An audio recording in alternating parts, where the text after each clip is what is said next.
Krishna, Hare Hare, Hare Ramo, Hare Ramo, Ramo Ramo, Hare Hare, Hare Krishna, Hare Krishna, Krishna Krishna, Hare Hare, Hare Ramo, Hare Ramo,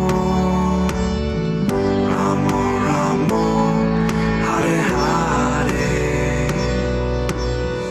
Hare Krishna, Hare Krishna, Krishna Krishna, Hare Hare, Hare Ramo, Hare Ramo, Ramo Ramo, Hare Hare, Hare Krishna, Hare Krishna, Krishna Krishna, Hare Hare, Hare Ramo, Hare Ramo, Ramo Ramo, Hare Hare, Hare Krishna, Hare Krishna, Krishna Krishna, Hare Hare, Hare Ramo, Hare Ramo, Ramo Ramo, Hare Hare,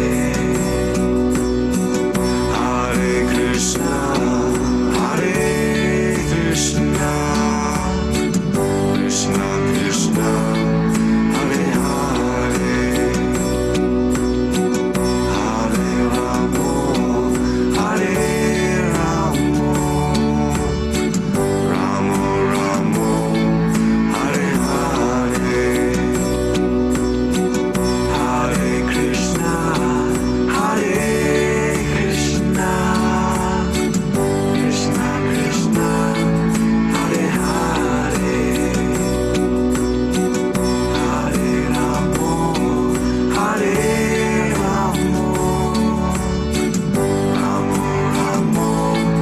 Hare Hare, Hare Krishna, Hare Krishna, Krishna Krishna, Hare Hare, Hare Ramo, Hare Ramo, Ramo Ramo, Hare Hare, Hare Krishna, Hare Krishna, Krishna Krishna, Hare Hare, Hare Ramo, Hare Ramo, Ramo Ramo, Hare Hare, Hare Krishna, Hare Krishna, Krishna Krishna, Hare Hare, Hare Ramo, Hare Ramo,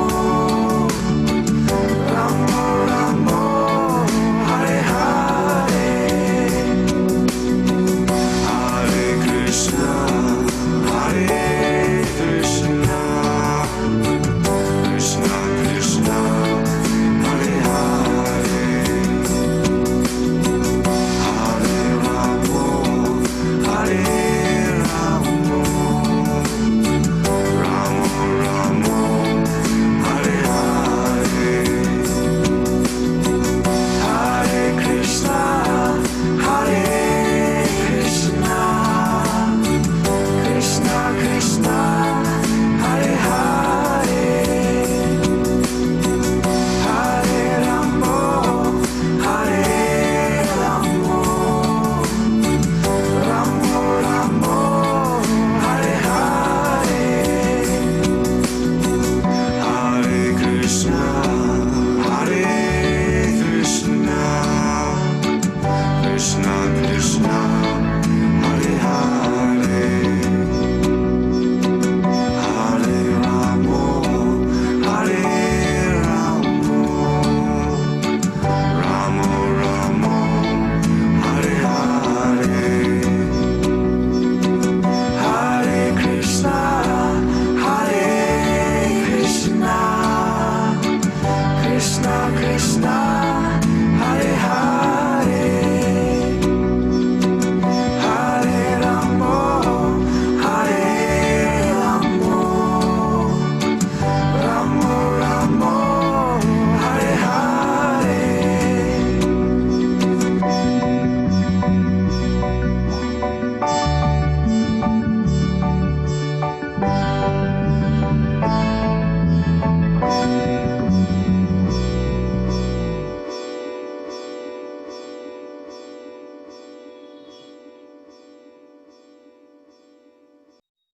नमः ओम विष्णुपदाय कृष्ण प्रेष्ठाय भूतले श्रीमदे जय पताका स्वामी नामिने नमः आचार्य पदाय निताय कृपा प्रदायिने गौर कथा दामदाय नगर ग्राम तारिणे नमः ओम विष्णुपदाय कृष्ण प्रेष्ठाय भूतले श्रीमदे भक्ति वेदांत स्वामी नामिने नमस्ते सारस्वती देवे गौरवाणी प्रचारिणे निर्विशेष शून्यवादी पाश्चात्य देश तारिणे जय श्री कृष्ण चैतन्य प्रभु नित्यानंद श्री अद्वैत गदाधर श्रीवासादि गौर भक्तवृंद हरे कृष्णा कृष्ण कृष्ण हरे हरे हरे राम राम राम हरे हरे।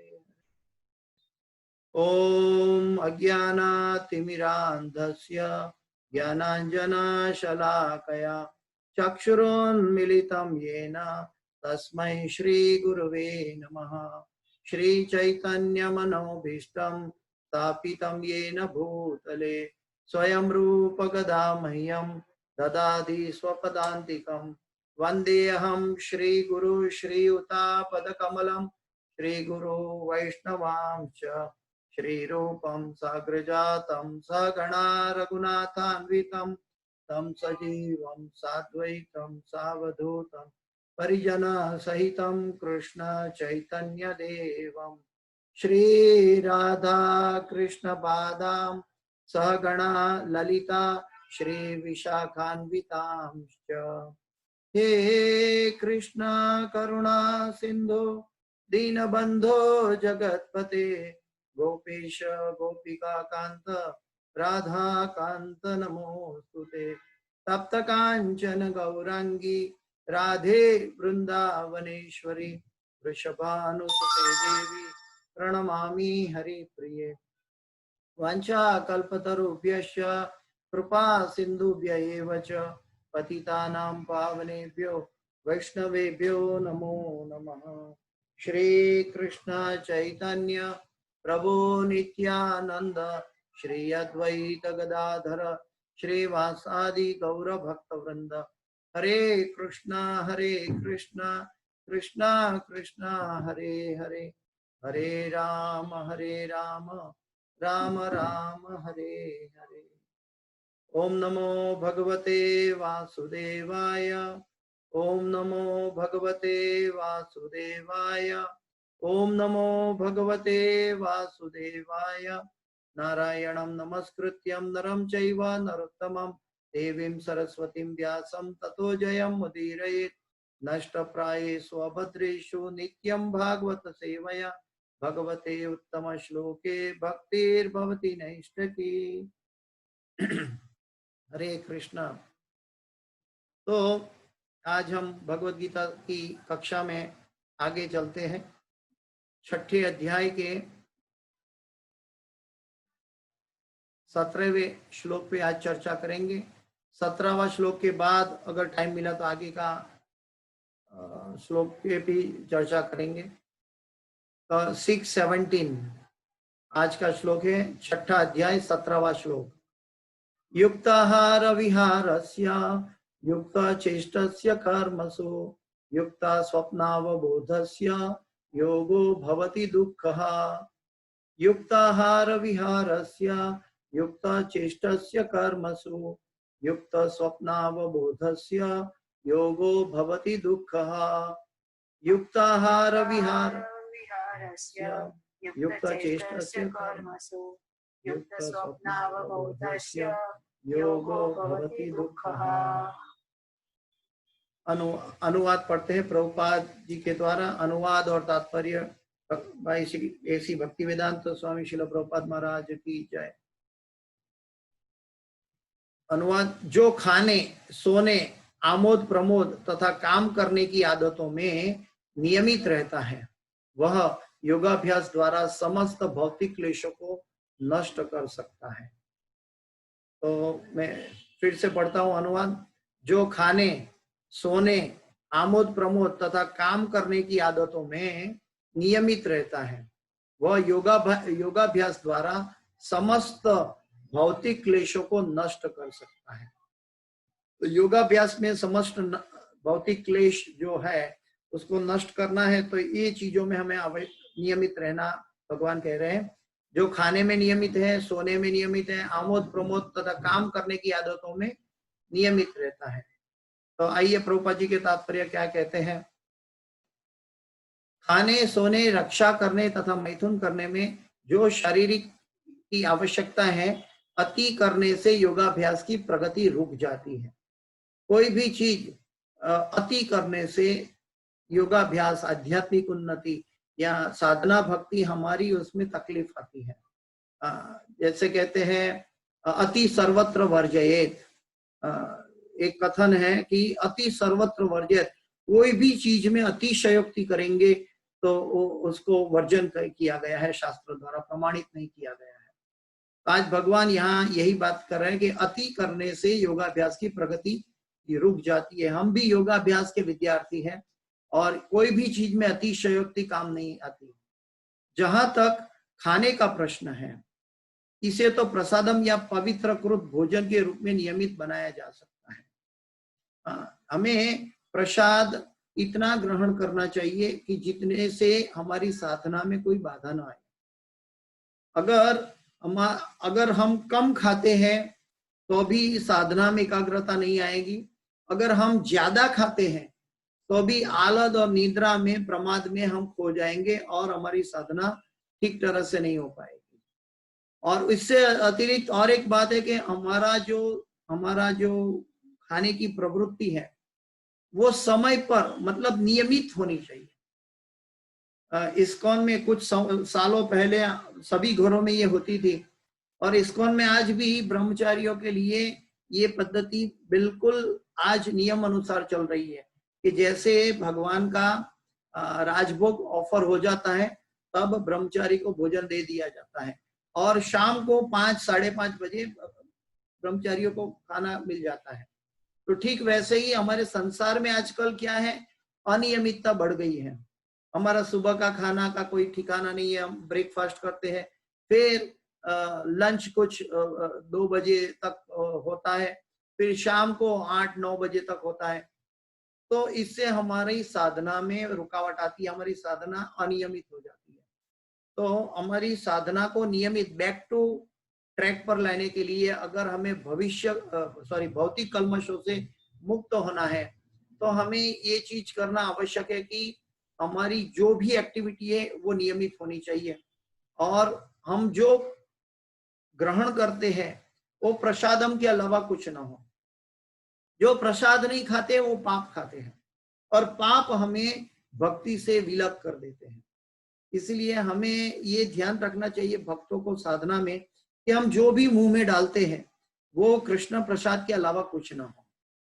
कई लोग ऐसा करते हैं, भौतिक जगत के लोग में ऐसे लोग भी हैं, अरे प्रभु जी प्रसाद तो एक दाना भी प्रसाद होता है, तो एक दाना ले लो, बाद में तो हम खा लेंगे, लेकिन हम एक प्रसाद ग्रहण कर लेते हैं।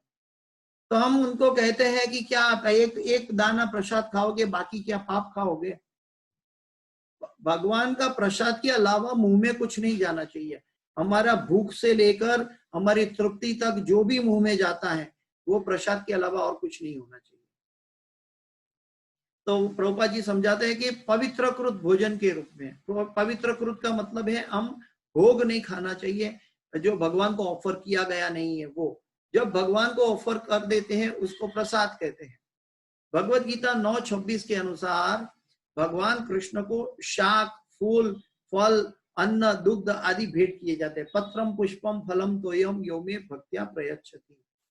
तो उनको ये चीज भेंट कर सकते हैं क्या? शाक, फूल, फल, अन्न, दुग्ध। यानी कि भगवान को हम चाय ऑफर नहीं कर सकते, भगवान को ऑनियन गार्लिक ऑफर नहीं कर सकते। तो भगवान को हम चाय ऑफर नहीं कर सकते तो हम चाय पी नहीं सकते। ये सीधा प्रमाण है। जो भगवान को ऑफर किया जा सकता है, आपने कभी सोचा, कभी देखा है कि कभी किसी ने चाय भगवान को ऑफर की? कभी नहीं कर सकते। हम दूध ऑफर कर सकते हैं लेकिन चाय नहीं। तो भगवान क्या मांगा है? पत्रम पुष्पम फलम तोयम, शाक, फूल, फल, अन्न, दुग्ध या जल, ये सब भगवान को ऑफर कर सकते हैं। इस प्रकार एक कृष्ण भावना भावित व्यक्ति को ऐसा भोजन न करने का स्वतः प्रशिक्षण प्राप्त रहता है कि जो मनुष्य के खाने योग्य नहीं होता या सतोगुणी नहीं होता। यानी कि जो प्रसाद नहीं है वो सत्वगुणी नहीं है, वो खाने के लिए योग्य नहीं है। जहां तक सोने का प्रश्न है, कृष्ण भावना भावित व्यक्ति कृष्ण भावनामृत में कर्म करने में निरंतर सतर्क रहता है, अतः निद्रा में व्यर्थ समय नहीं गवाता। भक्तिवेदांत स्वामी शिल प्रभुपाद जी जो हमारे आचार्य हैं, वो आचरण के द्वारा ये बता रहे हैं। वो सिर्फ 2-4 घंटा सोते थे और बाकी अपने भगवत कार्यों में अपना कार्य करते थे। हर एक व्यक्ति की प्रकृति अलग अलग है। जब हम ज्यादा खाएंगे तो ज्यादा नींद आएगी, ज्यादा घंटा सोएंगे। हमें खाना उतना मात्रा में पर्याप्त होना चाहिए जितना कि आत्मा और शरीर जुड़ा रहे। हम खाने के लिए नहीं जीना है, हम जीने के लिए खाना है। ये हमें ध्यान रखना चाहिए कि हम खाने के लिए नहीं जीना है, हम जीने के लिए खाना है। तो ये सोने का प्रश्न है, वो भी खाने के साथ जुड़ा हुआ है। अगर हमारा खाना कम है तो नींद नहीं आएगी, और खाना ज्यादा है तो नींद ज्यादा आ जाएगी। तो युक्त आहार विहारस्य, जैसे रूप गोस्वामी अपने नेक्टर ऑफ इंस्ट्रक्शन में बताते हैं कि युक्त आहार विहारस्य, वो हम इसके बाद में उनका कोट देखेंगे।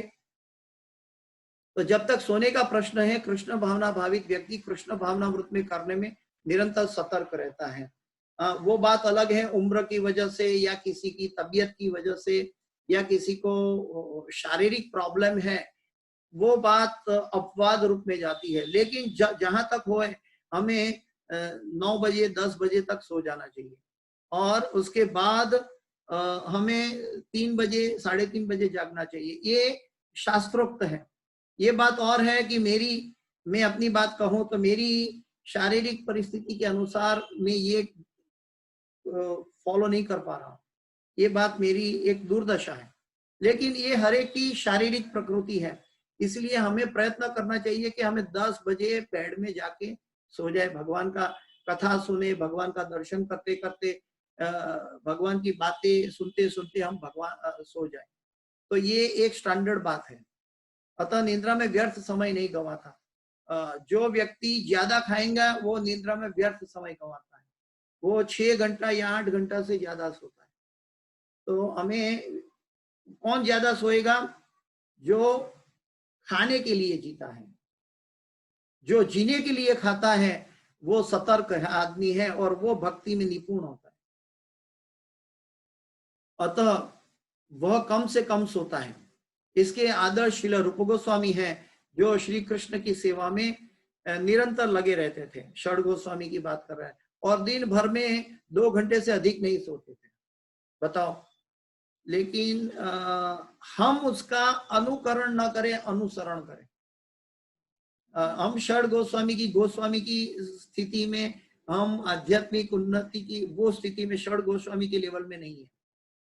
हमें वो आदर्श है, वो आदर्श के प्रति हमें जागरूक होना चाहिए, और वो आदर्श के प्रति हमारी इच्छा होनी चाहिए। लेकिन साथ साथ हमें ये ध्यान रखना चाहिए कि हम भक्ति का जो नीति नियमों का पालन करना चाहिए। हम खाने के लिए नहीं जीना चाहिए, जीने के लिए खाना चाहिए। ये बात हम हमेशा याद रखें। अव्यर्थ कालत्वम, कृष्ण भावना भावित व्यक्ति अपना 1 मिनट का समय भी भगवान की सेवा के बिना नहीं बिताना चाहता। देखिए, ये बहुत इंपॉर्टेंट है कि कृष्ण भावना भावित व्यक्ति अपना 1 मिनट का समय भी भगवान की सेवा के बिना नहीं बिताना चाहता। वो चाहता है कि फिर अरे भाई मैं 1 मिनट 10 मिनट और मिले तो मैं चैंटिंग कर लूं, एक्स्ट्रा राउंड 1 कर लूं, या और कुछ एक गीता का अध्याय या एक श्लोक पढ़ लो, या भागवत का एक श्लोक पढ़ लो, या भक्तों का संग में कुछ सुन लो। मुझे याद आता है प्रभुपाद जी के शिष्य एक सन्यासी महाराज है, हिज होलीनेस महाविष्णु स्वामी महाराज। तो महाविष्णु स्वामी महाराज क्या करते थे, उन्होंने मुझे भी सिखाया था और मैं भी करता था ये बात। उन्होंने सिखाया था कि जब आप खाना खाते हो तब प्रभुपाद जी के क्लास सुनो, प्रभुपाद जी के क्लास और ऑडियो चालू कर दो, प्रभुपाद जी का कीर्तन चालू कर दो, और प्रभुपाद जी का क्लास सुनते सुनते खाओ। तो उससे 2 कार्य होगा, एक तो हमारा समय बचेगा, और दूसरा बात यह है कि हमारा जो अन्न प्रसाद के रूप में अंदर जा रहा है वो साथ साथ प्रभुपाद जी की इंस्ट्रक्शन भी हमारे साथ अन्न के साथ अंदर जाएगी। तो हमारा मन खाने के समय विचलित नहीं होगा, भटकेगा नहीं। तो जो अन्न पूरा कृष्ण कॉन्शियस अन्न होगा और कृष्ण कॉन्शियस मन के साथ वो अन्न ग्रहण करेंगे, तब हमारा मन विचलित होने से बचेगा, तब हम भगवत भक्ति में स्थिर होने के लिए अग्रसर बन पाएंगे। तो महाविष्णु महाराज, हिज होलीनेस महाविष्णु महाराज ने हमें सिखाया था, बलराम देश में कहा था कि जब आप खाना खाते हो सुबह में और शाम में, तब प्रभुपाद जी के क्लास यूट्यूब में ऑनलाइन अवेलेबल है, तो हर रोज एक क्लास सुन लो। हम 15 मिनट में खाना खा लेते, कोई बात नहीं, हाथ धो के बाकी का क्लास भी पूरा कर ले, तो हमें हमारा समय का भी बचाव होगा, साथ साथ हमारा खाना जो है वो मन को आध्यात्मिक पोषण देगा। हमारा सबका एक प्रॉब्लम है, मन को आध्यात्मिक पोषण न मिलने से मन भटकता है, क्योंकि अंतिम गंतव्य का अभाव है। अंतिम गंतव्य का अभाव होने से मन भटकता है। तो अंतिम गंतव्य जो है वो हमें प्राप्त कैसे होगा कि हमारा मन भगवान के प्रसाद खाने में, ताड़ मध्य जिह्वावती लोभमय सुधुर्मति राखे जिदा कड़ी न संसार है, हम अन्न प्रसाद के रूप में ग्रहण करें और साथ साथ जो कान के द्वारा हमें उस समय सुनाई देता है वो सिर्फ महाजनो ये न गता सपंता, जब भागवत जो सुनते हैं या भगवत गीता सुनते हैं तो भागवत आसन से सुने, प्रभुपाद जी के जैसे या गुरु महाराज के आसन से सुने। तो उससे क्या होगा कि हमारा जो खाना है वो स्पिरिचुअलाइज कंप्लीटली हो जाएगा, हमारा मन को कंप्लीटली स्पिरिचुअलाइज कर पाएगा। तो वो 1 मिनट का समय नहीं गंवाता, वो सतर्क रहता है, अतः निद्रा में वो व्यर्थ समय नहीं गंवाता। अव्यर्थ कालत्वम, कृष्ण भावना भावित व्यक्ति अपना 1 मिनट का समय भी भगवान की सेवा के बिना नहीं बिताना चाहता, वो धीरे धीरे ये अभ्यास से प्राप्त हो जाएगा। तो अतः वह कम से कम सोता है। इसके आदर्श श्रील रूप गोस्वामी है, जो श्री कृष्ण की सेवा में निरंतर लगे रहते थे और दिन भर में 2 घंटे से अधिक नहीं सोते थे, और कभी कभी तो उतना भी नहीं सोते थे। ठाकुर हरिदास को अपनी माला में 3 लाख नामों का जप किए बिना न तो प्रसाद ग्रहण करते थे न सोते ही थे। तो ये सब हमारे आचार्य, हमारी गुरु परंपरा हमें अल्टीमेट उच्च स्तर में लेके जाने के लिए उन्होंने आचरण के द्वारा ये प्रस्थापित किया है। लेकिन हम गुरु के आदेश से, हमारे अंदर लायकात नहीं है, हमारे अंदर ना आचरण ही है, ये कक्षा का हमारे अंदर आचरण नहीं है, और ये आचरण के लिए हम बैठे रहेंगे तो हम कभी प्रचार नहीं कर पाएंगे। लेकिन गुरु के आदेश से हम ये कार्य कर सकते हैं। हमारे अंदर लायकात नहीं है, हमारे आज्ञाएं हो या तारे यही देश जारे देखो तारे कहो कृष्ण उपदेश। तो हमें ये आचरण के लिए हमारे अंदर एक तीव्रता, भूख होनी चाहिए, लेकिन साथ साथ हमारे अंदर खुद का कल्याण के लिए और सबका कल्याण के लिए प्रचार का कार्य चलते रहना चाहिए। क्योंकि जब हम प्रचार करेंगे तब हम खुद भी सुधरेंगे, क्योंकि प्रचार सिर्फ श्रोतागण के लिए नहीं होता है, वक्ता के लिए भी होता है, क्योंकि प्रीचिंग इज ए लर्निंग। तो जहां तक कार्य का प्रश्न है, तो कृष्ण भावना भावित व्यक्ति ऐसा कोई भी कार्य नहीं करता जो कृष्ण से संबंधित न हो। कृष्ण भावना भावित व्यक्ति ऐसा कोई भी कार्य नहीं करता जो कृष्ण से संबंधित न हो। लेकिन अगर हम सांसारिक कार्य में डूबते हैं तो भी सांसारिक कार्य को भी हम कृष्णाइज, मतलब आध्यात्मिक स्तर पर लेके आ सकते हैं। हर एक कार्य में कृष्ण को जोड़े, हर एक हमारा भौतिक कार्य में भी कृष्ण को जोड़े, तो हमारा भौतिक कार्य जगत में रहते हुए भी हम आध्यात्मिक स्तर पे रहेंगे। क्योंकि ईच वन टीच वन का जो स्लोगन जो हमने गुरु ने दिया है, उसके साथ साथ हमें हर एक कार्य में we have to keep Krishna in the centre. इस प्रकार का उसका कार्य सदैव नियमित रहता है। जैसे उच्च स्तर में क्या होता है, आगे का श्लोक में आने वाला है, उससे अगले हफ्ते आएगा कि हम भगवान का सर्व जगह दर्शन करेंगे, सब जगह, तो हम अपने आप नियमित होना धीरे धीरे हो पाएगा। प्रॉब्लम क्या है कि हम सिर्फ अर्च विग्रह में दर्शन करते हैं, हम सिर्फ अर्च विग्रह में दर्शन करते हैं, इसलिए हमारी प्रॉब्लम यह है कि अर्च विग्रह से हमारा प्रेम बढ़ता है, लेकिन अर्च विग्रह के बाद हम भगवत दर्शन नहीं करते, इसलिए हम भूल जाते हैं कि हम भक्ति कर रहे हैं या सांसारिक कार्यों में लग के। लेकिन भगवान विष्णु का नाम का एक अर्थ है कि कण कण में भगवान, हर कण में भगवान है। जो शुद्ध भक्त है हर जगह भगवान का दर्शन करता है। जब हर जगह भगवान का दर्शन करता है तो हम कनिष्ठ भक्त से मध्यम अधिकारी से उठकर हम उत्तम अधिकारी बन पाएंगे।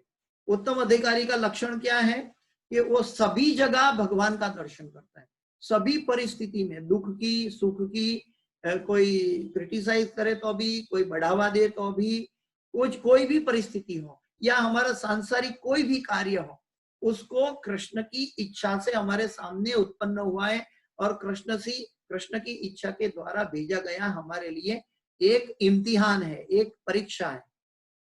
उस परीक्षा के माध्यम से हम वो कार्य को सुलझे, न कि आसक्ति से।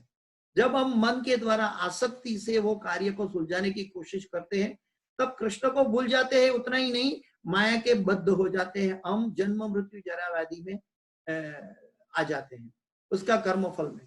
लेकिन हमें ये चीजों में कैसे कार्य करना है, पावनानि मनीषिणाम, कैसे कार्य करना है कि हर जगह में हमें भगवान का दर्शन होना चाहिए। जैसे कहा है, बहुनाम जन्मनाम अन्ते ज्ञानवामाम प्रपद्यन्ते वासुदेवम सर्वमिति स महात्मा सुदुर्लभ।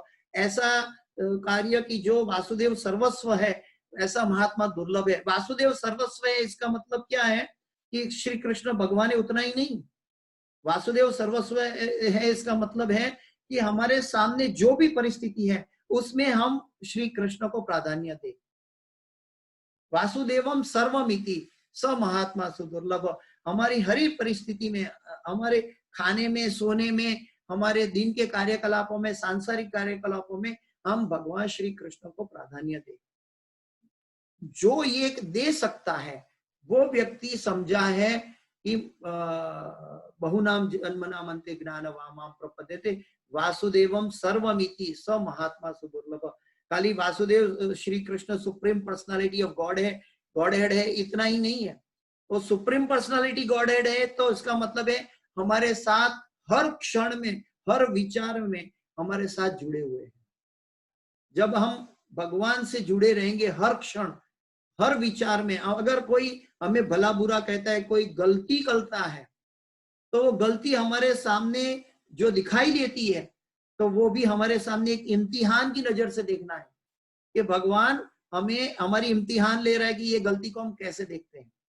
कई लोग कहते हैं कि प्रभु जी भी गलती करते हैं, कई लोग कहते हैं कि प्रभु जी ये क्या कर रहे हो आप, और कई लोग कहते हैं कि छोड़ो इनको नहीं देखना है, और कई लोग कहते हैं कि ये गलती हमारे लिए इम्तिहान है कि भगवान हमें देख रहे परमात्मा के रूप में, सर्वस्य चाहम हृदय सन्निविष्टो, कि हम इस गलती पर तृणादपि सुनीचेन तरोरपि सहिष्णुना अमानिना मानदेना कीर्तनीया सदारी, ये कर पा रहे हैं कि नहीं।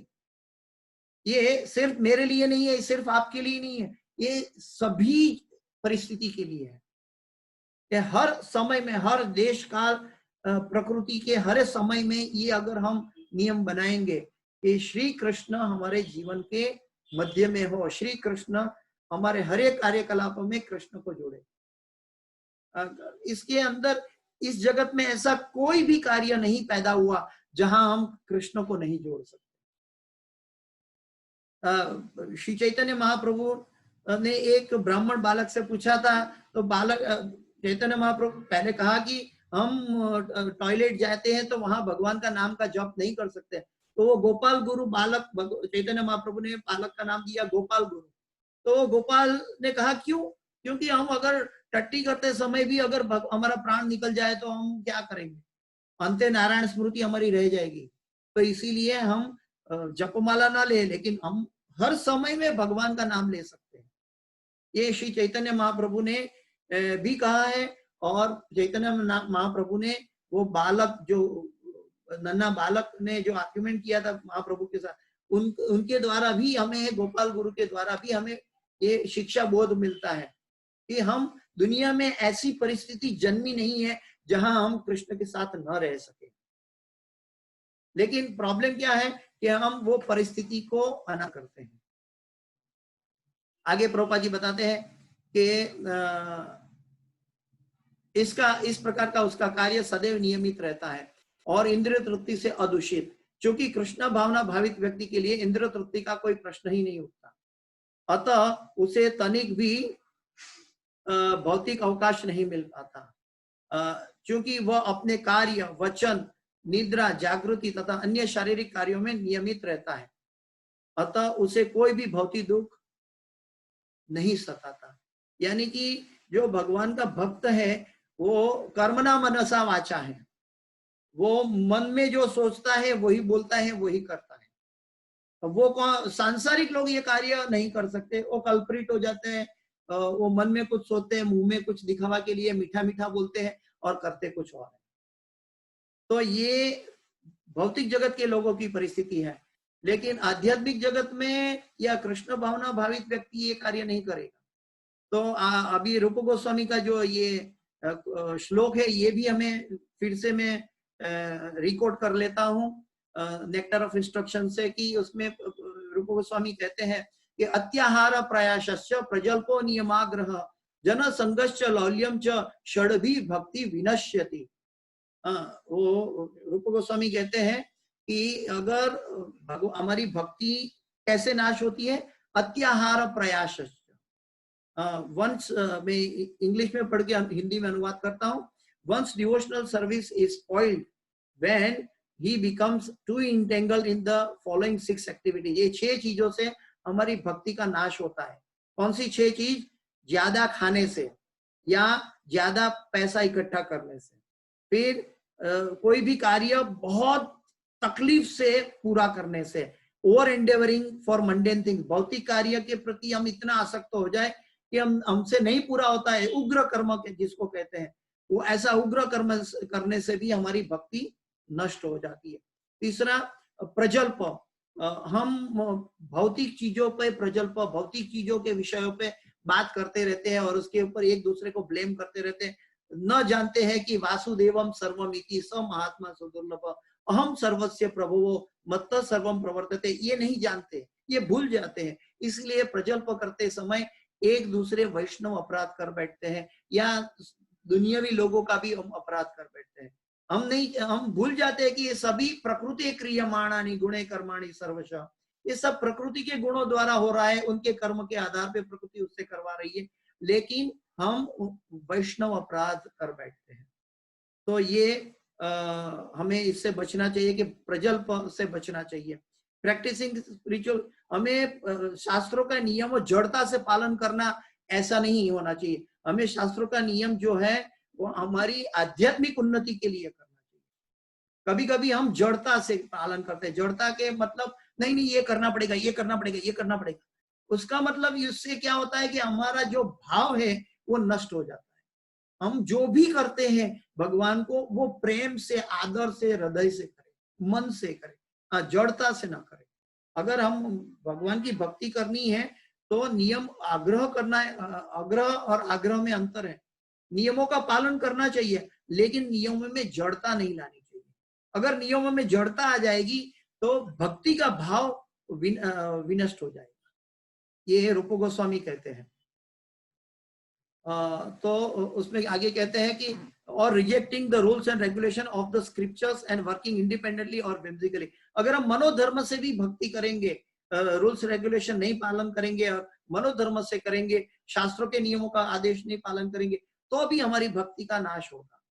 और आगे कहते हैं, आगे बताते हैं कि associating with worldly minded person, अगर हम भौतिक व्यक्तियों के साथ हमें हमारा एसोसिएशन रहेगा तो ये हम सब के लिए लागू होता है। हम संसार में रहते हैं, परिवार के साथ रहते हैं, परिवार में हर एक लोगों की भक्ति का स्टेज अलग अलग होता है। तो हमें एक आदर्श बनना चाहिए कि जो सांसारिक जिम्मेदारी है तो उसमें हमें साधु गुरु और शास्त्र के साथ जुड़ा रहना चाहिए। होता क्या है, हम परिवार के साथ जुड़े रहते हैं तो उसमें क्या होता है कि जिसकी परिपक्वता निम्न कक्षा में है उनके विचारों पे हम चलने लगते हैं। हम भूल जाते हैं कि हम साधु गुरु शास्त्र पे चलना है।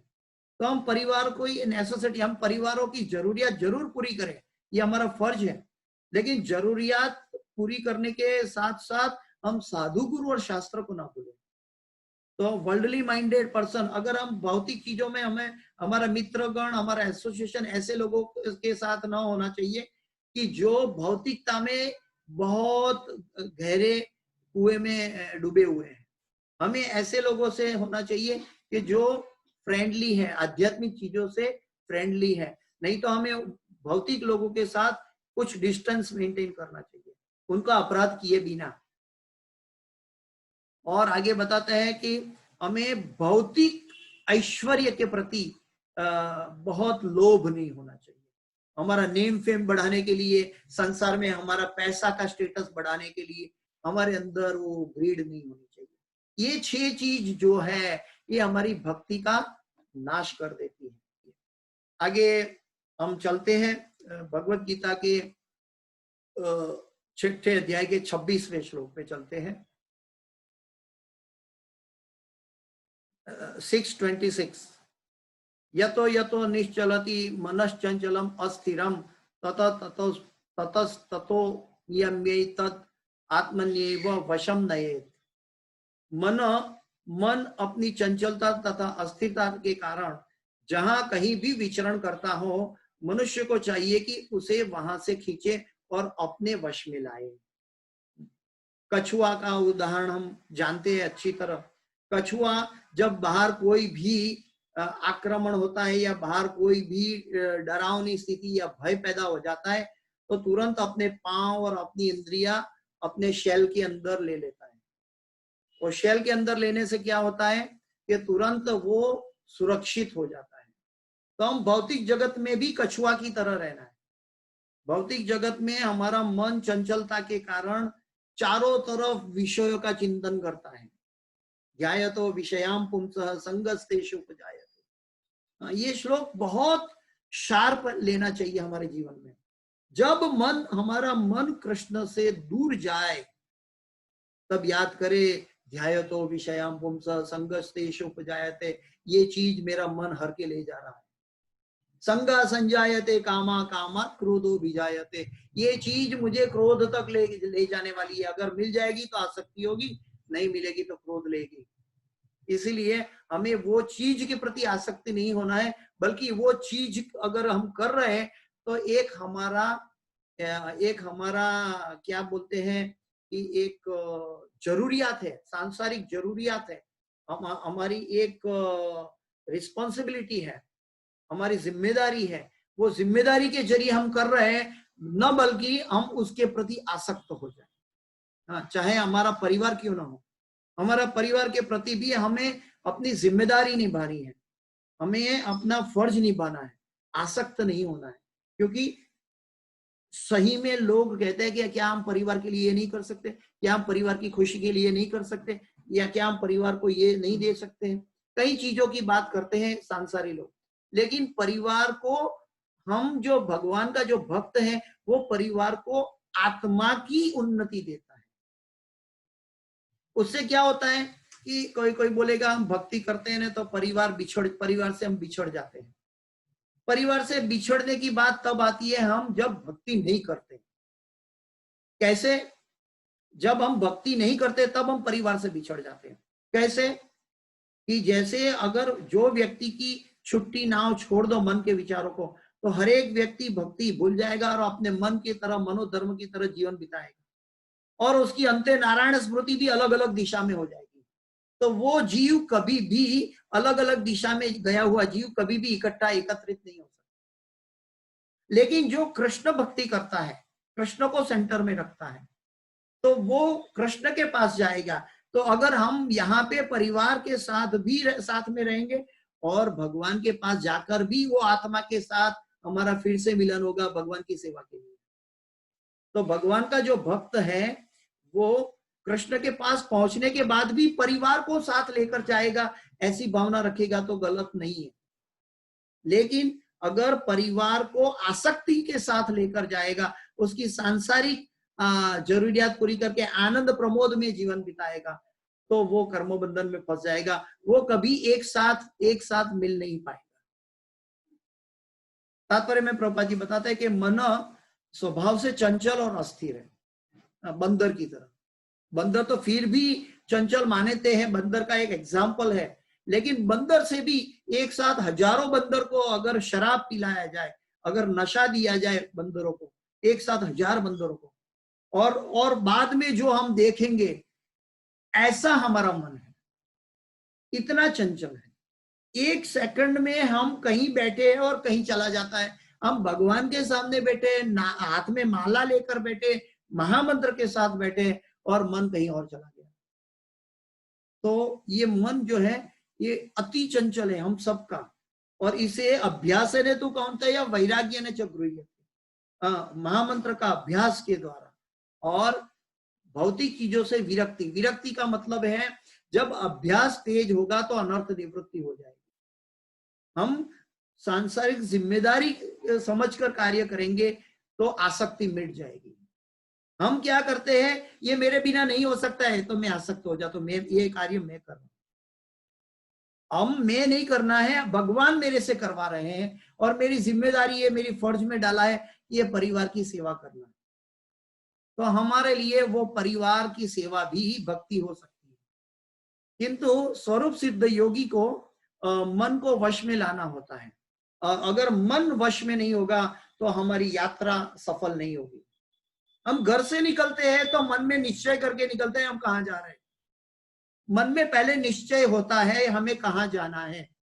मनुष्य जन्म का ध्येय में हमें निश्चय करना है कि हमें मनुष्य जन्म को कहाँ लेकर जाना है।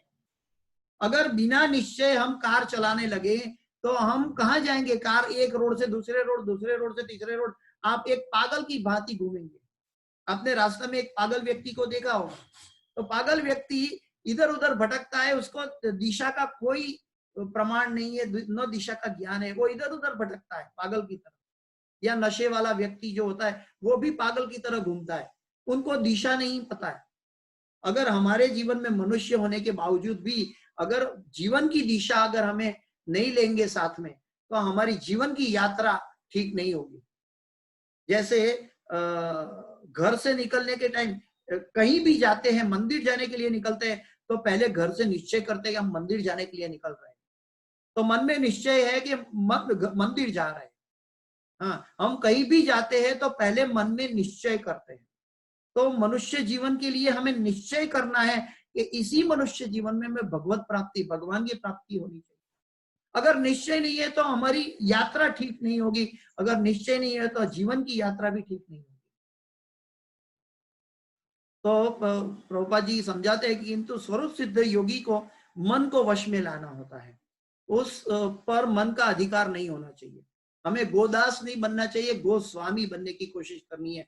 इसलिए हमें महाजनों ये न गत सपंथा, हम महाजनों के पद चिन्हों का आचरण करना चाहिए। जो मन को तथा इंद्रियों को भी वश में रखता है वह गोस्वामी या स्वामी कहलाता है, और जो मन के वशीभूत होता है वो गोदास अर्थात इंद्रियों के सेवक कहलाता है। तो हमें गो सेवक नहीं बनना है, यानी कि गो सेवक का मतलब क्या है कि हम जो भी हमारे परिवार कहते हैं वो बिना सोचे समझे उसको, मन पत्नी की इच्छा हो या बच्चे की इच्छा हो, बेटी की इच्छा हो या बेटा की इच्छा हो या अपनी इच्छा हो, ये सभी इच्छाओं को साधु गुरु और शास्त्र के फिल्टर से पसार करके देखें।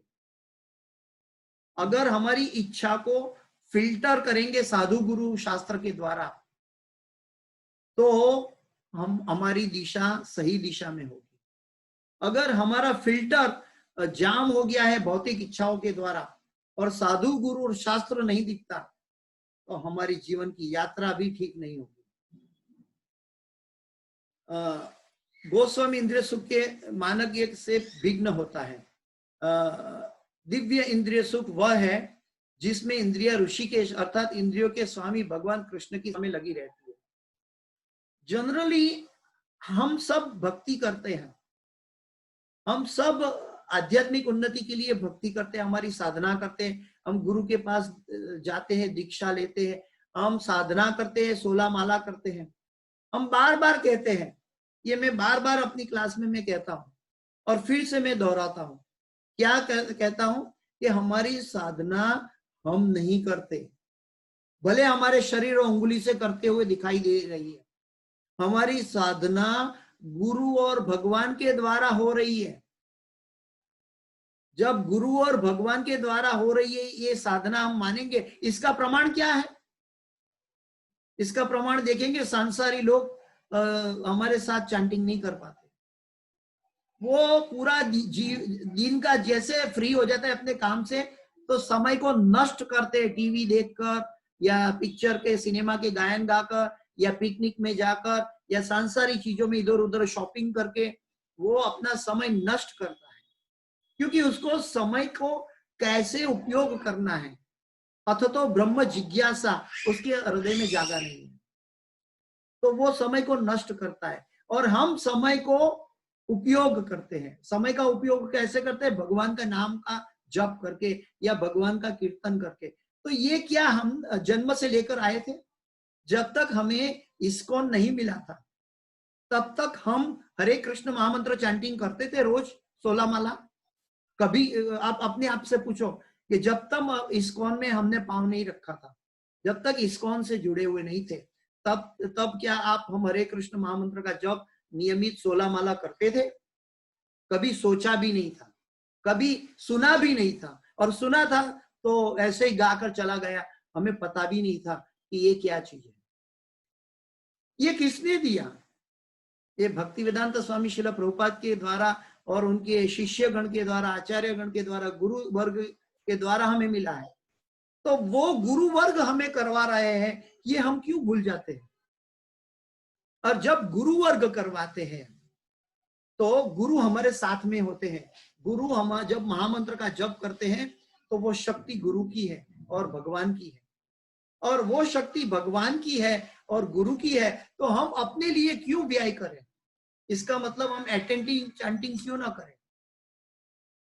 अगर अटेंटिव चैंटिंग नहीं होता है, इसका मतलब है हम गुरु और भगवान की संपत्ति का दुर्व्यय कर रहे हैं। हम महामंत्र चिंतामणि है, महामंत्र चिंतामणि धाम से आया है, उसके नाम में चिंतामणि है, उससे चैंटिंग करते करते जो सोचोगे वो प्राप्त हो जाएगा।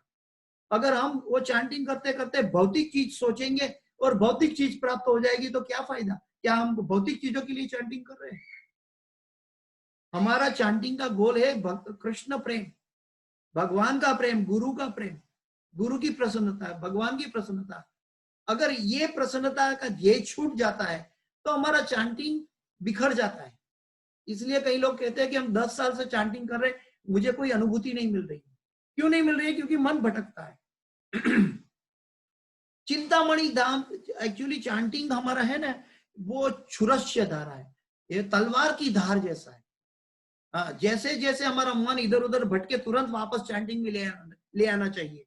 ये अभ्यास निरंतर हर क्षण चलना चाहिए, क्योंकि चैंटिंग के समय अगर हम गलत सोचेंगे तो मृत्यु के बाद गलत चीज प्राप्त हो जाएगी। उसमें हम भगवान को दोष नहीं देंगे, हमने मांगा था, चिंतामणि से मांगा गलत चीज, इसलिए चिंतामणि या महामंत्र है वो चिंतामणि है। इसलिए कभी कभी जैसे बच्चे को 1 करोड़ का हीरा हाथ में दे दो तो बच्चे को उसकी कोई वैल्यू नहीं है, वो ऐसा फेंक देता है या तो उसके साथ खेलने लगता है। वैसे चिंतामणि डायमंड हमें मिला है, और वो चिंतामणि डायमंड से हम कैसे खेल रहे हैं? भौतिक चीजों से, यानी कि आग के साथ खेलने के बराबर है। अगर हम एकाग्र चित्त से चैंटिंग नहीं कर रहे तो इसका मतलब है हम महामंत्र के साथ आग के साथ खेल रहे हैं। इसका मतलब है कि हम भौतिक चीजों के साथ चीजों को मांग रहे हमारी चैंटिंग में। हमें चैंटिंग के दरमियान हमें बहुत सावधानी बरतनी है। अगर कोई भौतिक कार्य करते हैं तो हमें चैंटिंग करते समय शायद हम भौतिक कार्य करते भी है, तो हमें सावधानी, मन सतत जागृत रहना चाहिए कि हम कृष्ण का नाम ले रहे हैं।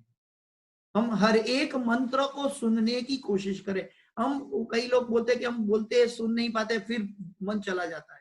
कोई बात नहीं, हम एक माला में 1-2 मंत्र तो सुन सकते हैं और 1-2 मंत्र का अभ्यास कर सुनेंगे, उसके बाद दूसरी माला में 2-4 मंत्र करेंगे, तीसरी माला में 4-6 मंत्र करेंगे। ऐसे करते करते हम माला को एकाग्र कर पाएंगे। ये आचार्य गुरुवर्ग बताते हैं। तो ये अभ्यास है, ये हर एक व्यक्ति का अपना अभ्यास है। हर एक व्यक्ति को अपने आप उड़ना है, कोई दूसरा व्यक्ति लेकर नहीं उड़ सकता। अर्थात इंद्रियों के स्वामी भगवान कृष्ण की सेवा में लगी रहती है। कौन? दिव्य इंद्रिय सुख वह है जिसमें इंद्रिया ऋषि के साथ दिव्य स्वामी भगवान की सेवा में लगी रहती है। ऋषि के ना ऋषि के ऐसा सेवनम भक्ति रुच्यते। हम भगवान की प्रसन्नता के लिए हम ये कार्य करते हैं। हम गुरु और भगवान की इसलिए गुरु करवाते हैं, हम नहीं करते। शुद्ध इंद्रियों के द्वारा कृष्ण की सेवा ही कृष्ण चेतना या कृष्ण भावनामृत कहलाती है। शुद्ध इंद्रियों के द्वारा कृष्ण की सेवा।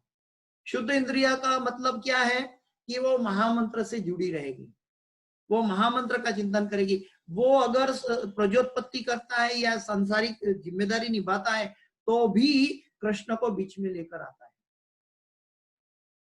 इंद्रियों को पूर्ण वश में लाने की यही विधि है। हाँ, पहले अन्नमय अभ्यासात, फिर ज्ञानमय अभ्यासात।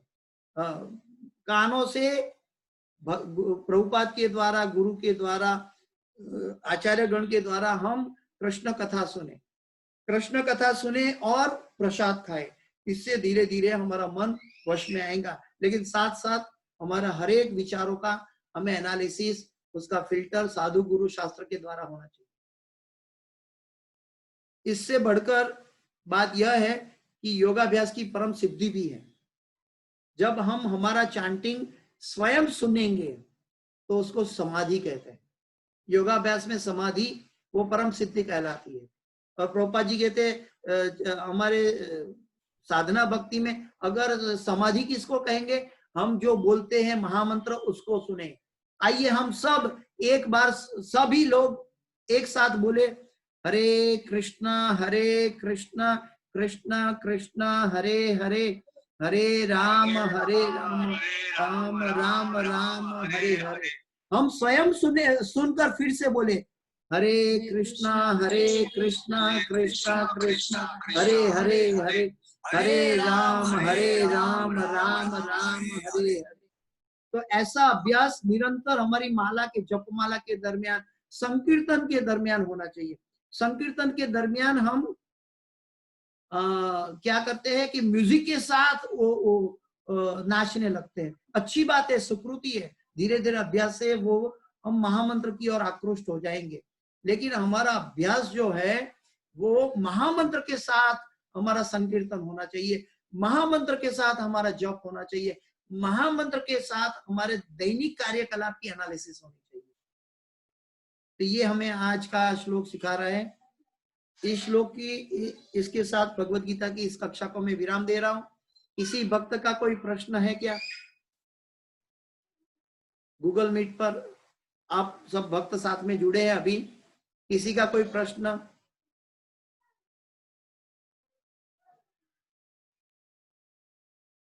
इसका मतलब है सभी को ध्यान मन एकाग्र करने के लिए योग्य शिक्षा गीता से और भागवत से और प्रभुपाद जी के तात्पर्य से मिल चुकी है।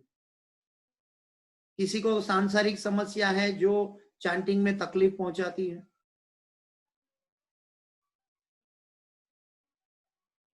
सभी प्रश्नों के बारे में हमने चर्चा की है। तो हम सब प्रार्थना करें, गुरु के चरणों में प्रार्थना करें कि हमारी भक्ति में लौल्यम बढ़े, हमारे चैंटिंग में एकाग्रता बढ़े। हमें बड़ी बड़ी आकांक्षा छोड़ दो, हमारी भक्ति में लौल्यम आना चाहिए। हमारी भक्ति में महामंत्र के प्रति आसक्ति आनी चाहिए। आसक्ति तो है लेकिन महामंत्र के प्रति नहीं है, वो आनी चाहिए। जब महामंत्र के प्रति आसक्ति आ जाएगी तब हम 1 मिनट भी विनष्ट नहीं कर पाएंगे। हमें 24 घंटा कम पड़ेगा। जैसे षड गोस्वामी को कहते थे कि प्रभु आपने तो हमें अन्याय किया है, हमारे साथ अगर 10 मुंह होते, 10 लाख मुंह होते तो हम 10 लाख मुंह से एक बार महामंत्र का जप करते, अभी तो हम 1 मिनट में एक ही मुंह से एक ही बार कर पा रहे हैं। तो ये परिपक्वता है। हमें जब महामंत्र के साथ आसक्ति हो जाएगी तब हम 1 मिनट भी विनष्ट नहीं करेंगे। हमारे षड गोस्वामी हमें बड़ा महान आदर्श प्रस्तुत किया है हम सब जीवों के लिए, और प्रभुपाद जी के जरिए हमें एज इट इज मिल पाया है। तो हम ये चीज उनकी जो उनकी साधना है जीवों के कल्याण की, वो हमें मिल चुकी है, तो उसको व्यर्थ ना करें, उसको हम बहुत take it for granted easily ना ले लें, चीपली ना ले लें। हमारे जीवन की यात्रा चल रही है, ऑलरेडी हम हाईवे पर है, और हाईवे पे हमें घर से निकले तभी हमें मालूम हो जाना चाहिए, हाईवे पे मालूम होना चाहिए कि हमारी गाड़ी कौन दिशा में चल रही है। अगर हमारी गाड़ी सही दिशा में नहीं होगी तो हमारा डेस्टिनी जो हमें पहुंचना है वो गलत जगह पहुंच जाएंगे। इसलिए हमारी यात्रा जो जीवन की यात्रा है, भवसागर की यात्रा है, जन्म मृत्यु जरा व्याधि की यात्रा है, मनुष्य जीवन की यात्रा है, उसको साधु गुरु शास्त्र के द्वारा फिल्टर करके आगे ले जाए। महामंत्र हमने अमृत मिला है, चिंतामणि मिला है, क्यों नष्ट करते हैं? क्या पता अगले जन्म में अगर फिर से मनुष्य बनना हो और मनुष्य जन्म मिले लेकिन महामंत्र ना मिले तो क्या होगा। इसलिए हमें सतर्क रहना चाहिए कि ये अनमोल हीरा मिला है जो इस भौतिक जगत का नहीं, ये चिंतामणि धाम का है, और वो चिंतामणि धाम का हीरा को हम नष्ट ना करें, चीप ना ले ले, उसको सतत भगवान के साथ जुड़े। हरे कृष्ण। इस कक्षा का कोई भी? हाँ प्रभु जी। एक प्रश्न पूछ सकता हूँ? जी प्रभु जी। आपने बताया 6 जो नियम बताए हैं। हाँ, रूप गोस्वामी ने बताए। हाँ, भक्ति के विषय। हाँ, तो इसमें नियम अग्रह और नियम आग्रह। हाँ, तो नियम अग्रह क्या है और नियम आग्रह क्या है? नियम आग्रह का और आग्रह में क्या अंतर है? एक जड़ता से पालन करते हैं लेकिन उसका ध्येय भूल जाते हैं। नहीं नहीं नहीं नहीं, हाथ धोना चाहिए, हाथ धोना चाहिए, उसके बाद ही छुओ। गलती से छू लिया तो उस चीज को बड़ा ना करे और उसको ऐसा समझे कि गलती हो गई है, भगवान की इच्छा से हो गई है, हमें किसी ने याद दिलवा दिया, फिर से शुद्धिकरण कर ले। हमें वो चीज, छोटी छोटी चीजों को बड़ा बढ़ावा ना करें। अर्च विग्रह की सेवा में 64 अपराध बताए गए हैं, तो उसमें हमसे कहीं ना कहीं गलती हो जाती है, लेकिन हमें गलती करके भी हमारा ध्येय जो हेतु है वो हेतु के प्रति प्रतिबद्ध रहे। वो आग्रह हमारा आग्रह क्या होना चाहिए? हमारा हेतु संनिष्ठ हो, हमारा हेतु सिद्ध हो। हमें शास्त्र का नियम का पालन तो जरूर करना है, लेकिन शास्त्र का नियम का पालन के अंदर जैसे फैनेटिज्म कहते हैं ना, जड़ता नहीं लानी चाहिए, उसको प्रेम से उसका ध्येय के साथ सम्मिलित होना चाहिए। जड़ता से साथ करेंगे तो उसका भाव जो है वो विनष्ट हो जाएगा, तब मन दुखी हो जाएगा, अरे मैंने गलती कर ली, आज मेरी साधना कैसे, मैंने कितनी मेहनत की थी लेकिन ये गलती हो गई मेरे से, या किसी ने ये गलती कर ली, या क्या चूहा ने ये चूहा आके मेरे प्रसाद को छू लिया।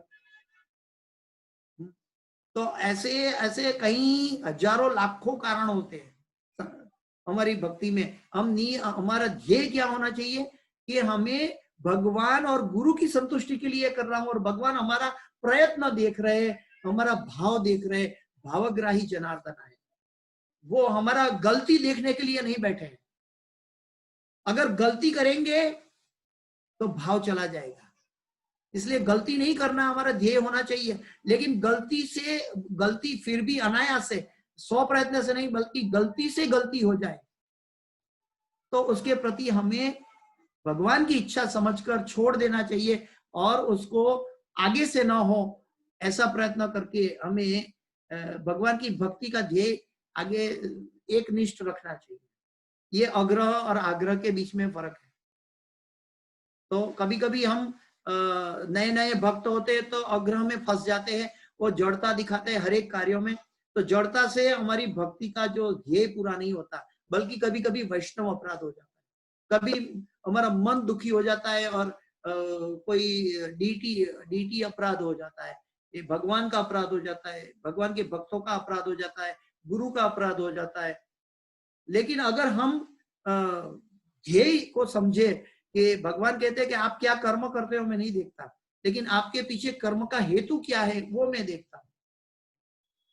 तो हमारा हेतु सिद्ध करने के लिए साधु गुरु और शास्त्र ये हमारा हेतु है। भगवान जानते हैं, देखिए गलती से जो कोपायमान होते हैं वो देवी देवता होते हैं, और गलती हमारी कवर करके हमें आशीर्वाद देते हैं वो भगवान विष्णु या कृष्ण या नारायण देते हैं। भगवान विष्णु की भक्ति की जाती है और देवी देवता की पूजा की जाती है। हम भगवान की पूजा करते हैं लेकिन वो पूजा भक्ति कहलाती है। भगवान के भ और भक्ति का भ एक साथ जुड़ा हुआ है, प्रभुपाद जी समझाते हैं। हम देवी देवता के भक्त नहीं हो सकते, देवी देवता के पुजारी होते हैं, लेकिन लोग अज्ञानतावश बोलते हैं कि हम देवी देवता के भक्त हैं।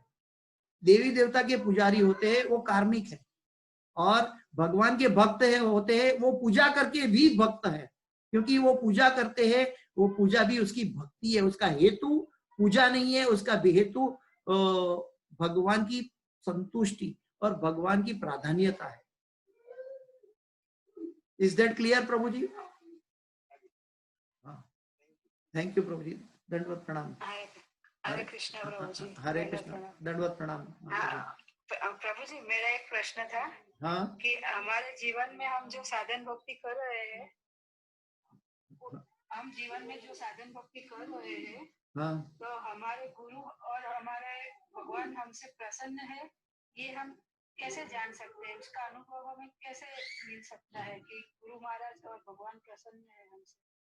बहुत अच्छा प्रश्न है आपका। श्रीमद् भागवत में इसका जवाब दिया हुआ है प्रभुपाद जी ने।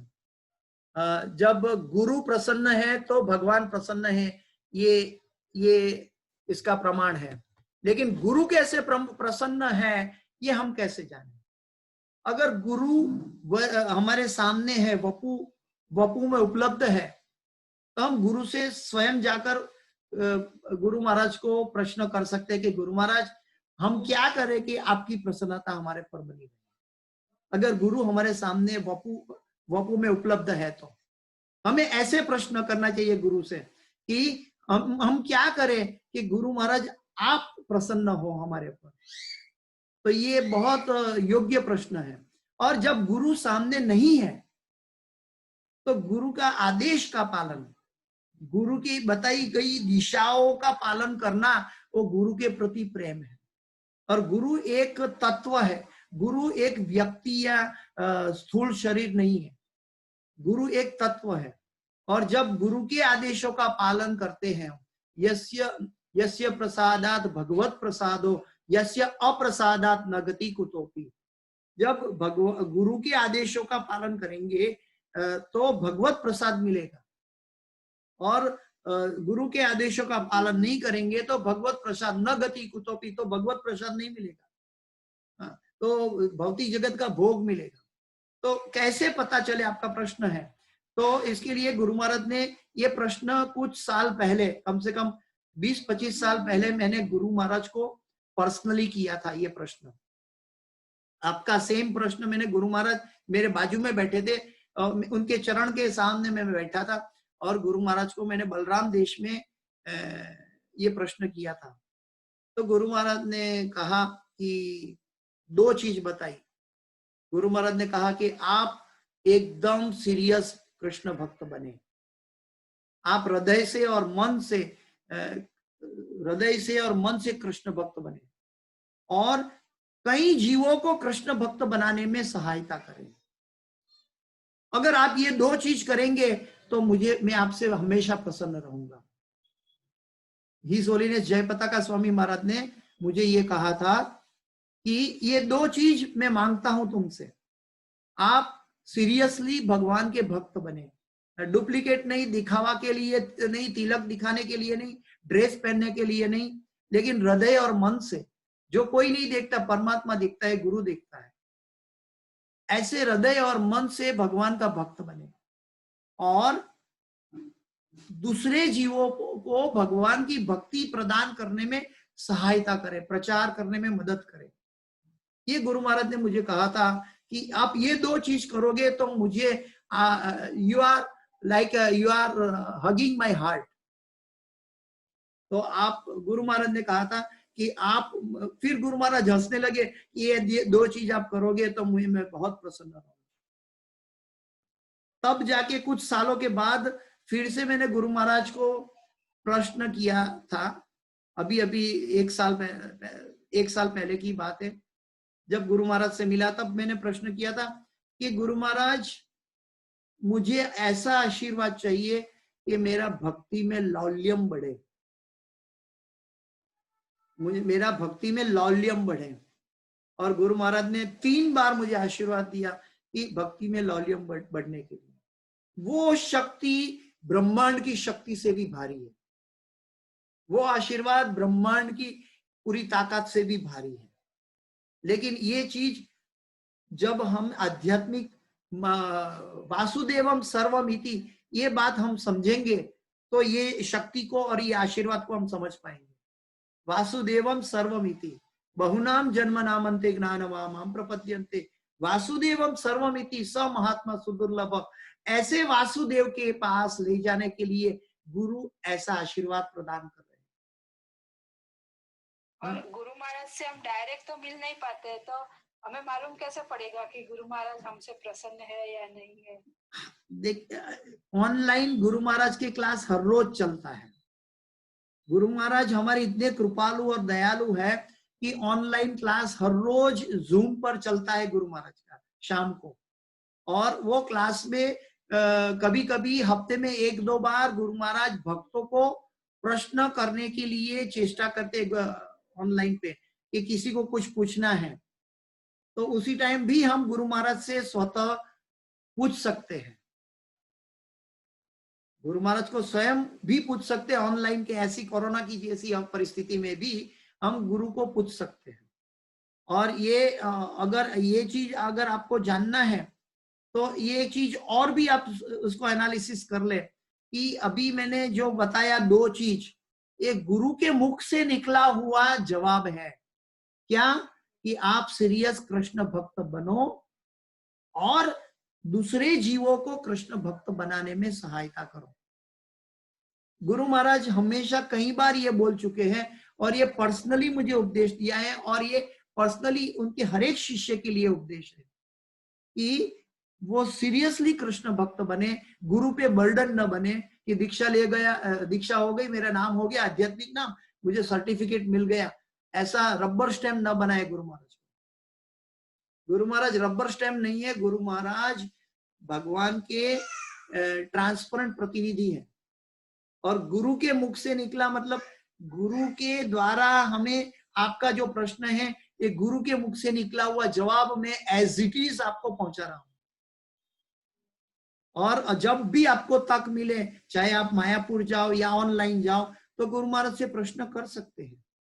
जब गुरु महाराज की सेहत अच्छी थी तब ईमेल के द्वारा वो हमेशा सैकड़ों भक्तों को ईमेल से प्रश्न का जवाब देते थे, और आज ईमेल की जगह जूम पर लाइव प्रश्न का जवाब दे रहे हैं। गुरु महाराज हमारे लिए तैयार है। अगर हम नहीं कर पा रहे तो हम कभी मायापुर जाए तो भी हम कर सकते हैं। हम चिट्ठी में लिख के अपना प्रश्न, कोई भक्त मायापुर जाता है तो उनको गुरु महाराज के पास भेज दे। गुरु महाराज का जब सवाल जवाब होता है तब वो चिट्ठी जाएगी, गुरु महाराज उसका जवाब देंगे, वो चिट्ठी में लिख के वो भक्त के पास वापस आ जाएगी। तो ऐसे चिट्ठी के द्वारा भी फिजिकली भी भेज सकते हैं, ऑनलाइन भी भेज सकते हैं। व्हाट्सएप में भी गुरु महाराज ऑनलाइन क्लास लेते हैं, उसके द्वारा भी हम गुरु महाराज को पूछ सकते हैं। या कोई सीनियर भक्त है, उनको गुरु के वचनों का पता है, उनको गुरु का प्रश्न का जवाब पूछ सकते हैं। जो गुरु ने बोला है वही वो बताएंगे, वो अपने जेब से नहीं बताएंगे। जो अपनी जेब से बताएंगे वो सीनियर नहीं है, वो योग्य नहीं है, क्योंकि ये पूरी प्रणाली का पोस्टमैन है। और हम तो इतना नहीं कर पाते, तो हम अपनी कैपेसिटी के हिसाब से जो कुछ थोड़ा बहुत कर सकते हैं, वो मतलब गुरु महाराज प्रसन्न होते हैं ना उससे, हमारी जो कैपेसिटी के हिसाब से एक चीज है, आप जो कर पाते हैं वो ही प्रसन्नता है, इसको समझे आप। क्योंकि आप स्वयं, मैंने अभी कहा कि जब हम इस्कॉन में नहीं थे तो ये कुछ करते थे? नहीं करते थे। हमें कौन करवा रहा है? गुरु तो करवा रहा है। हाँ, तो जब गुरु करवा रहा है, गुरु हमारे हाथ से चैंटिंग करवा रहा है, गुरु हमसे भागवत और गीता पढ़वा रहा है, गुरु हमसे भक्तों का संग करवा रहा है, तो ये गुरु ही, गुरु की शक्ति है। आध्यात्मिक शक्ति ये पदार्थ के रूप में न देखे कि गुरु का हाथ मेरे सर पे लगेगा तब मुझे आशीर्वाद मिलेगा। गुरु के आदेशों का पालन करना, इसका मतलब उनके आशीर्वाद हमारे साथ है, ये समझे पहले। ये पदार्थ नहीं है, आशीर्वाद आध्यात्मिक शक्ति है। और आध्यात्मिक शक्ति भौतिक शरीर में हम तब कर पाते हैं जब आध्यात्मिक शक्ति हमें मिल पाती है, और ये गुरु प्रदान करते हैं। एक सिंपल चीज मैंने एग्जांपल दिया कि जब हम इस्कॉन में नहीं थे तो इसको कभी हरे कृष्ण महामंत्र का जप करते थे। एक माला का करने के लिए भी हमें कितना समय लगा, और एक माला से 16 माला तक पहुंचने के लिए कितना समय लगा। जब दीक्षा लिया 16 माला अभी नियमित करते हैं, गुरु करवाते हैं।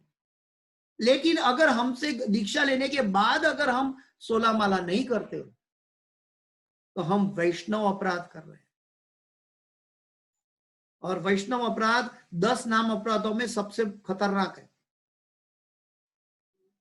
तो वैष्णव अपराध का मतलब है कि ये जड़ता नहीं है, उसको जड़ता से न ले, ये प्रेम है। हम गुरु के उपदेशों का पालन क्यों ना कर पाए? हम क्यों? प्रभुपाद जी तो कहते हैं कि अगर जिस दिन हमारा चैंटिंग 16 माला पूरा नहीं हुआ, उस दिन खाना नहीं है, हमें शाम का खाना छोड़ दो, लेकिन चैंटिंग पूरा कर लो।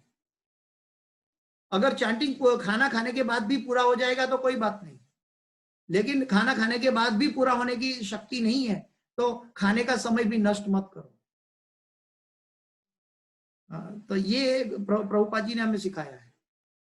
तो चैंटिंग जो है प्रभुपाद और गुरु की और श्री चैतन्य महाप्रभु की आध्यात्मिक शक्ति के द्वारा मिल पा रहा है, और वो शक्ति हमें करवा रही है। तो हम ऐसा ना सोचे कि हमें कब पता हो कि गुरु प्रसन्न है। गुरु हमेशा हमारे पर प्रसन्न है जब हम उनके आदेशों का पालन करते हैं, हर क्षण प्रसन्न है। जब प्रसन्नता नहीं दिखाई देती है तब हम भौतिक पदार्थ रूपी चिंतन में लगे हुए होते हैं। अहम ममेति।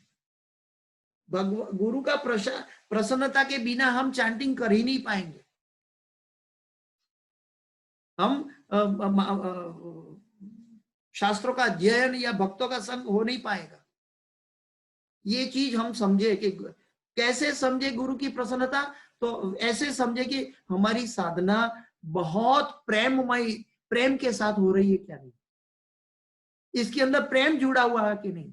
हम ये जांच करें कि अपनी साधना में मेरा खुद का जो मेरा क्या बोलते हैं कि मेरी इच्छा वो प्रेम के साथ जुड़ी हुई है कि नहीं। मैं जबरदस्ती करने के खातिर कर रहा हूं या प्रेम के साथ कर रहा हूं।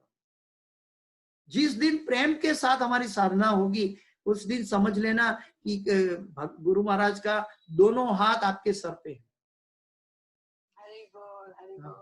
जिस दिन प्रेम के साथ ये हमारी साधना होगी, उनके आदेशों का पालन प्रेम के साथ होगा। हम अभी करने के लिए, एक साधना भक्ति करने के लिए करते हैं, 16 माला खत्म करने के लिए करते हैं। इज दैट ऑल राइट माता जी? हरे कृष्णा, दंडवत प्रणाम। Hare Krishna Krishna Krishna Hare Hare, Hare Ram Ram Ram Hare Hare. Thank you very much. इसमें कोई मेरी गलती है तो क्षमा कीजिए। इस क्लास की कोई भी सुकृति है मेरे गुरु महाराज बोले जय पताका महाराज को अर्पित करता हूँ, और कोई त्रुटि है तो मैं प्रणाम क्षमा चाहता हूँ।